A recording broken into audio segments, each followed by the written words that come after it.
suliranin,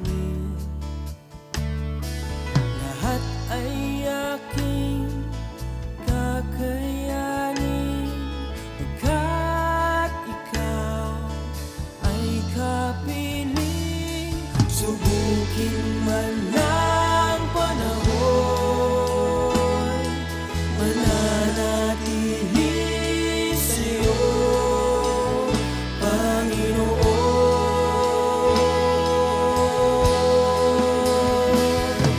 walang alinlangang maglilingkod, walang pangambang sa'yo ay susunod, hindi susuko at hindi ito, patuloy lamang sa iyo,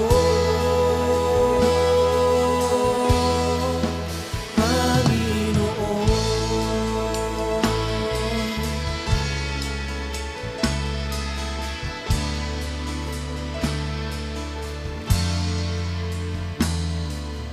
Ikaw ang aking paglilingkuran, kahit saan dalhin.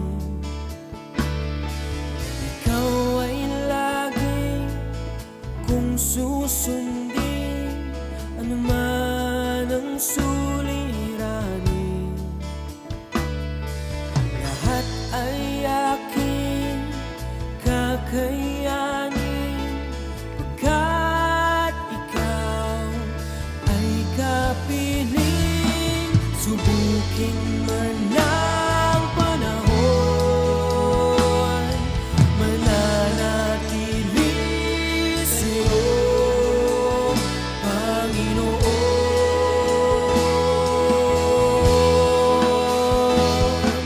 Walang alinlangang maglilingkod, Magandang umaga po sa ating lahat. Tayo po ngayon ay nasa morning devotion, Tinig ng Pag-asa. Ako po si Pastor Irene Lugmao Magluyan ng Calapan Oriental, Mindoro, na bumabati po sa inyo ng pinagpalang umaga. Sige po, tayo po ngayon ay mag-aaral ng salita ng Panginoon. Samahan niyo po ako sa pagbubulay-bulay ng Word of God.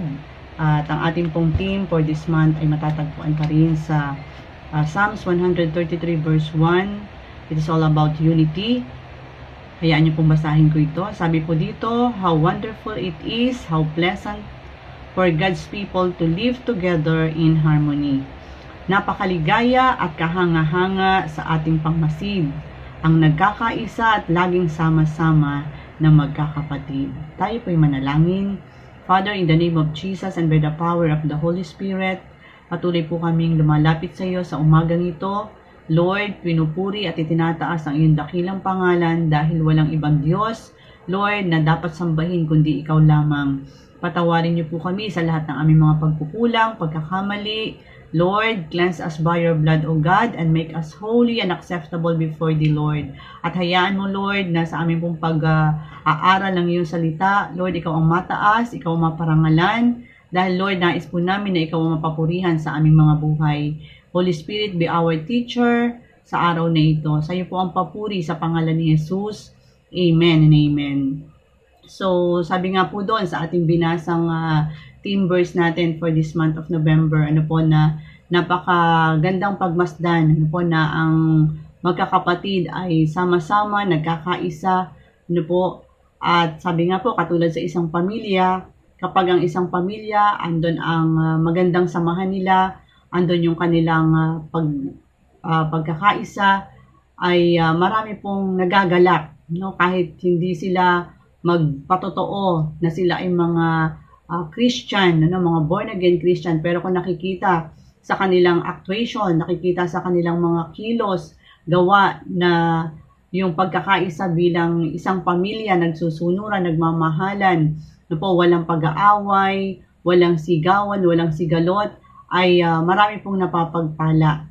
Kaya panatilihin po natin na maging united po tayo, hindi lamang po sa loob ng ating tahanan, maging sa labas, lalo na po sa ating bahay-sambahan, na gawin po natin itong nasa ating puso, ng ating pong mga nasasakupan. Gawin po, mahalin po natin sila, ipakita po natin yung ating best na paglilingkod upang yung unity ay yung makita nila na tayo po ang nagiging magandang halimbawa. Ay yung pagsusunuran, ano po yung respeto sa mga nakakataas, lalo na po sa ating church.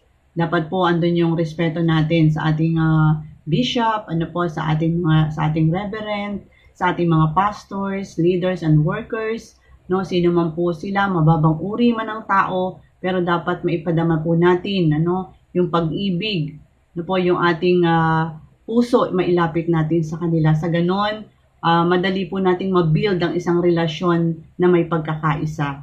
Sabi po sa ating text sa 1 Corinthians 12 verse 26 to 27, if one part of the body suffers, all the other parts suffer with it.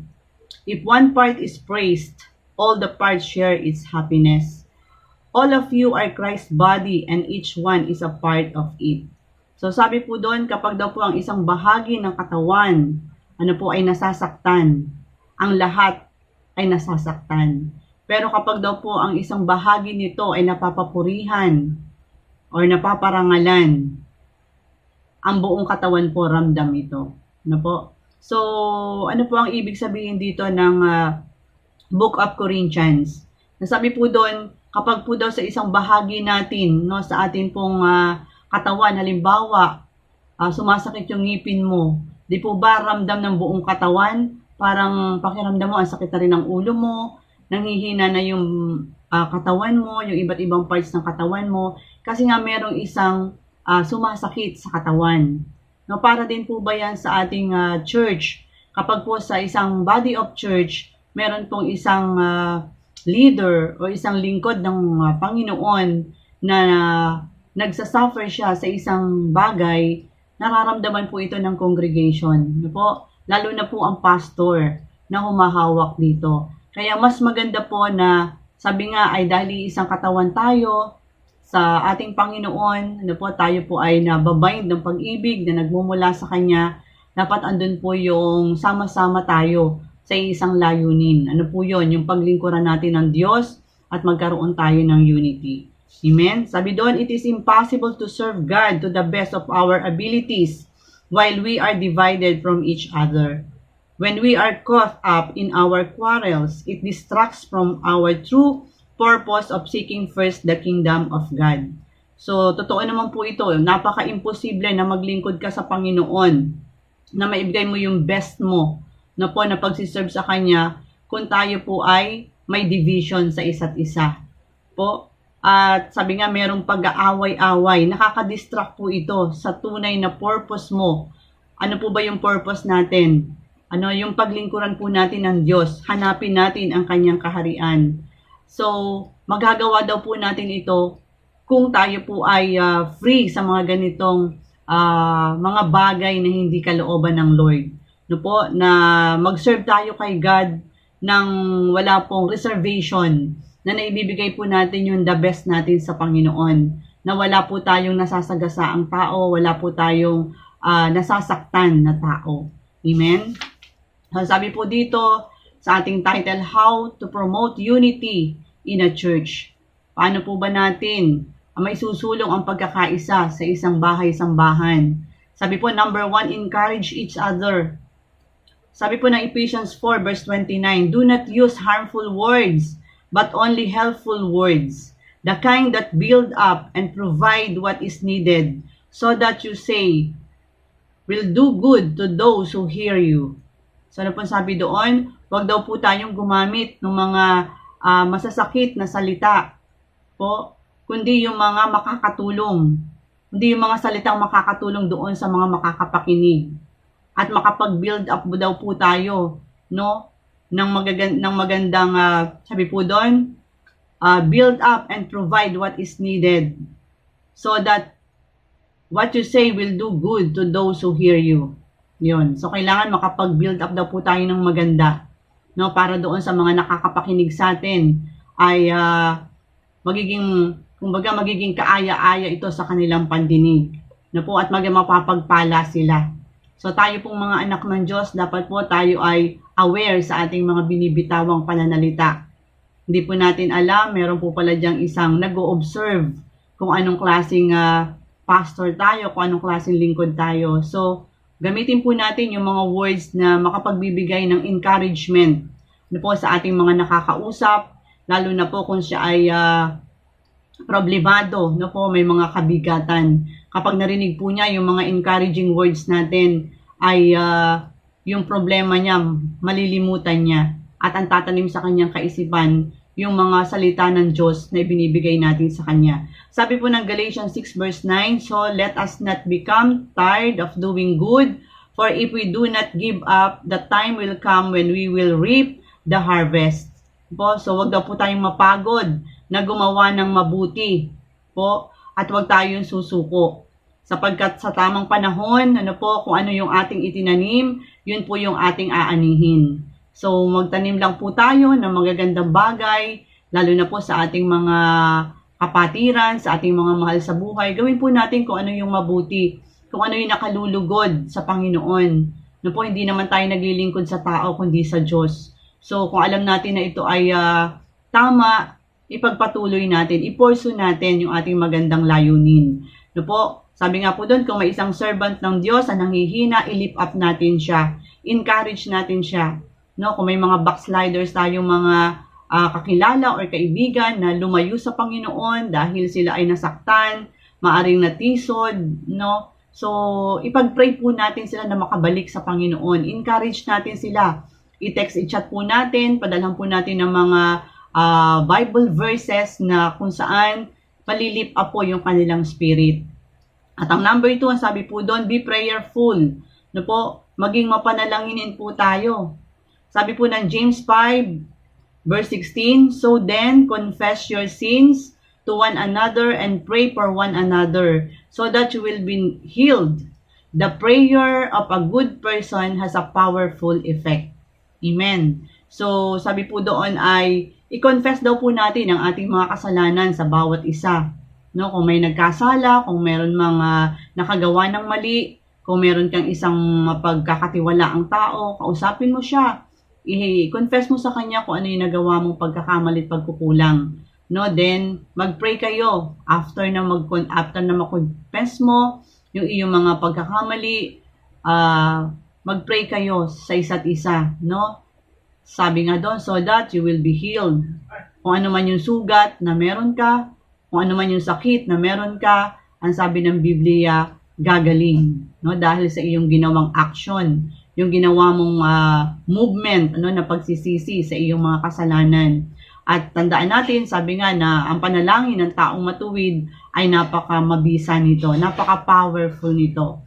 Kaya kapag po tayo ay may mga pangangailangan, lapit lang po tayo sa ating mga pastor, magpa-pray po tayo, hindi po masama yun, magpa-pray over tayo sa kanila. At kung nangangailangan po tayo ng kagalingan, meron kayong nararamdaman, sakit karamdaman, hindi po masamang humingi tayo ng panalangin sa mga lingkod ng Diyos. Dahil isang kagalakan po sa amin na kayo ay lumalapit at nagtitiwala sa ating Panginoon.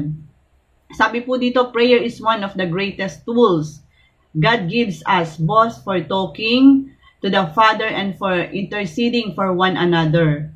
We are told throughout the Bible to pray for everyone. So, ang panalangin po, napaka-greatest tool nito.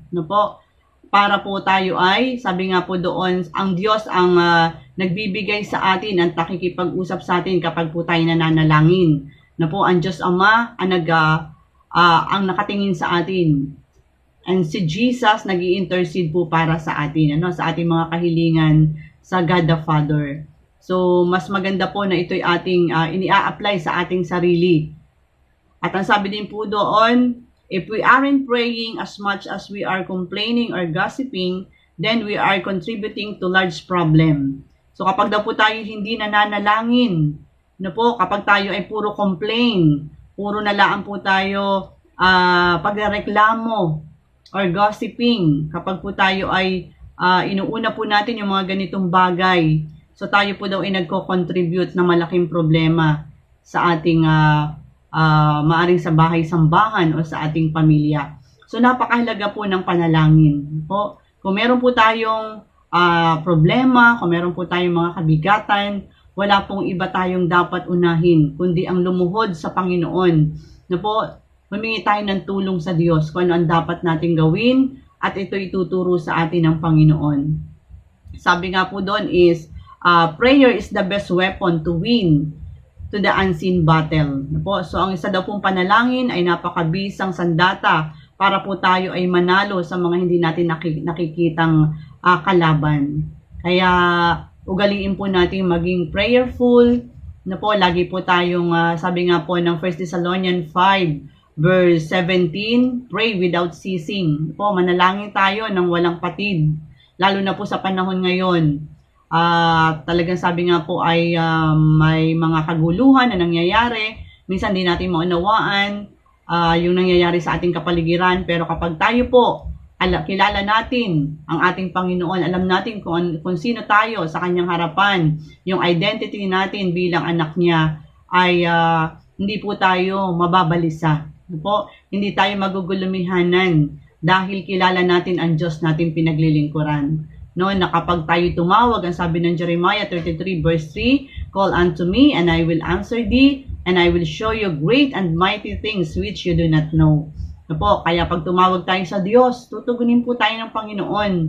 No po, at ipapakita niya yung mga bagay na mahiwaga, na kamangha-mangha, na minsan hindi po natin maunawaan na, Lord, ginawa mo talaga yon, ang galing mo naman. No po, meron nga po akong pinagpipray sa Lord. Siguro po it takes a year, no, bago po talagang tinugon ng Lord.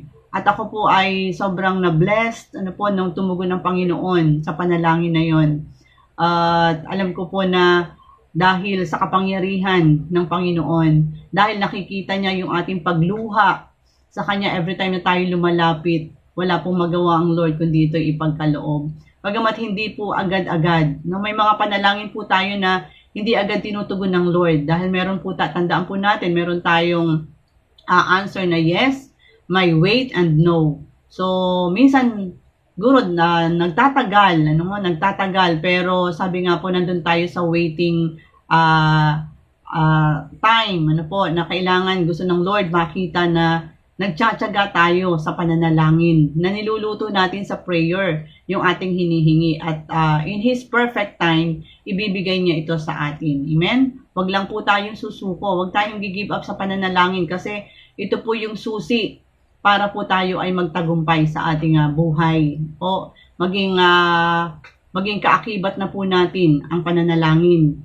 Kumbaga ito po ay maging kaugalian na natin na hindi tayo pwedeng gumising sa umaga without prayer. Na hindi tayo pwedeng magdesisyon sa ating sarili or sa ating buhay kung hindi natin ito ipinagkakatiwala sa Diyos. Ano po? Dahil ang gusto ng Lord sa ating in all our ways, i-acknowledge natin siya. Ano po? Para i-direct niya yung ating mga panyapak, yung ating mga desisyon sa buhay na ginagawa. Amen? So, ang sabi po ng number 3, remember whom we represent. Ano po? Sino ba yung ating nire-represent sa ating buhay? Di po ba si Jesus Christ? So, lagi po nating tatandaan na ang ating daladala ay walang iba kundi po ang ating Panginoong Jesus. Kaya dapat po napapapurihan siya. Hindi po siya napapahiya sa buhay natin. No po, sabi nga po dito, tandaan kung sino ang dinadala natin. Walang iba kundi ang pangalan ng ating Panginoong Jesus. Ang sabi po ng 1 Peter 2, verse 21, it was to this that God called you, for Christ Himself suffered for you and left you an examples, so that you would follow in His steps. So ano po, sabi nga po doon, tayo ay tinawag po tayo ng Panginoon. Ano po? Tinawag tayo ng Diyos. Kaya dapat po maging maganda tayong halimbawa sa iba, lalo na po yung ating mga panyapak. Dapat po ito ay nasa tamang daan. Lagi tayo. Dahil tayo po ang tinitingnan ng tao Ano po? Tinitingnan niya kung mayroong pagbabago sa atin. Sinasalamin niya po tayo. Sinasalamin tayo ng mga nakapaligid sa atin. Tayo po ba ay nagiging magandang patotoo sa kanila? Totoo nga po ba na tayo ay binago na ng Panginoon?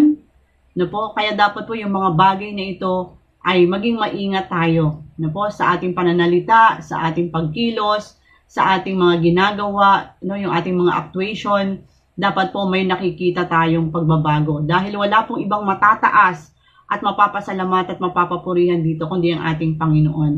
Po, sabi nga po dito, God treated everyone the same with equal love, compassion, and understanding. We are children of God, so we should love everyone in the way that Jesus has modeled for us.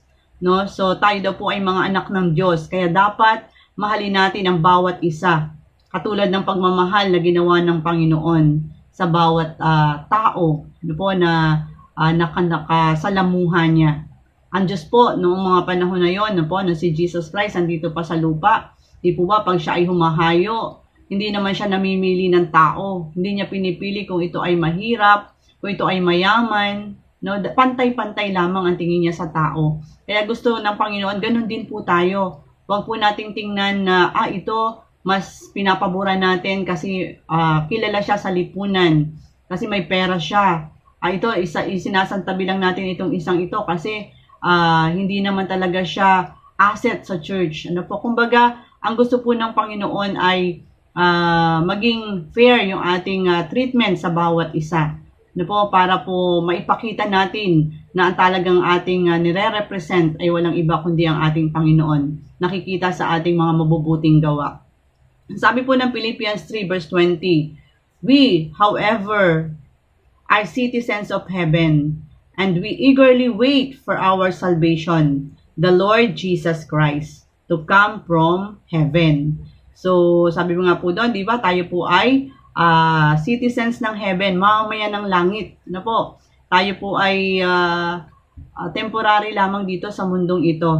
Ano po? At ang ating talagang destinasyon ay walang iba kundi ang kalangitan. Doon po tayo kasama ng ating Panginoon pagdating ng tamang panahon. So, ang gusto po ng Panginoon, habang tayo nandito sa lupa, manatili po tayo na sumusunod sa kanyang kalooban. Ano po, maghintay po tayo ng may eagerness sa ating Panginoon. At ginagawa natin yung bilang mga anak ng Diyos, ginagawa natin kung ano yung kalugod-lugod sa Kanya at kung ano yung kalooban ng ating Panginoon. So, hintayin po natin ang Diyos, ano po, at habang naghihintay tayo sa Panginoon, ay gawin po natin yung mga bagay na makalulugod sa Kanya. So po, i-spread po natin ang salita ng Panginoon sa anong pamamaraan. I-share po natin ito. Sabi nga po, di ba, ng Bible, napapanahon man o hindi, we need to share the gospel. No po, marami pong tao ngayon ang hindi alam kung saan patutungo. Sa dami ng mga problema na kanilang nararanasan. No po, minsan yung iba, sabi nga, kinikitil na ang kanilang buhay dahil wala na po, hopeless na po sila. Wala na silang pag-asa. Yung iba na wala ng trabaho dahil sa pandemic na ito. So, sino po ang dapat nilang lapitan? No? Sino po ang dapat po double, kumbaga yung ating pagkilos ngayon ay magmadali po tayo. No? Para po hindi sila mapahamak, hindi sila tuluyang malayo sa ating Panginoon. Tayo pong mga anak ng Diyos ang gagamitin ng Lord para ipakilala po ang ating Panginoon kung sino ba ang Diyos na dapat nilang pagkatiwalaan, na nagbibigay ng pag-asa at nagbibigay ng buhay na walang hanggan. So, tayo po ay manatili na nagpapagamit sa ating Panginoon. Sabi nga po ng ating team, di po ba? Sabi po doon, do not stop, do not quit, move forward po tayo. Po? Wag po tayong hihinto, wag po tayong susuko, no, wag po tayo magkukwit, kundi magpatuloy po tayo sa ating ginagawa sa Panginoon sapagkat ang Diyos po ang magpapala sa atin. No, kung ano man po yung ginagawa natin sa Panginoon, di po ba ang sabi ng mga ngaral, hayag man o lihim, alam po yan ng Panginoon. Wala pong ibang bibigay sa atin ng gantimpala kundi ang ating Diyos. At kapag po siya ay nagbigay, na po minsan ma-amaze tayo. No? Minsan hindi natin ini-expect, oh Lord, grabe itong biyaya, grabe itong pagpapala na ipinagkaloob mo sa akin. Kasi nga po tayo ay nagiging magandang huwaran sa marami. Amen? Dahil dala-dala natin ang pangalan ng ating Panginoon. So, marami pong salamat sa inyong pakikinig sa umagang ito. At muli po ay sabi nga po doon, how to promote unity in the church. Number 1, encourage each other. So number 2 is be prayerful. At ang ating pong last ay remember whom we represent. So to God be the glory. Maganda pong umagang muli sa ating lahat. At patuloy po tayong maglingkod sa Diyos. God bless us all. Lingkod, walang pangambang sa'yo ay susunod. Hindi susuko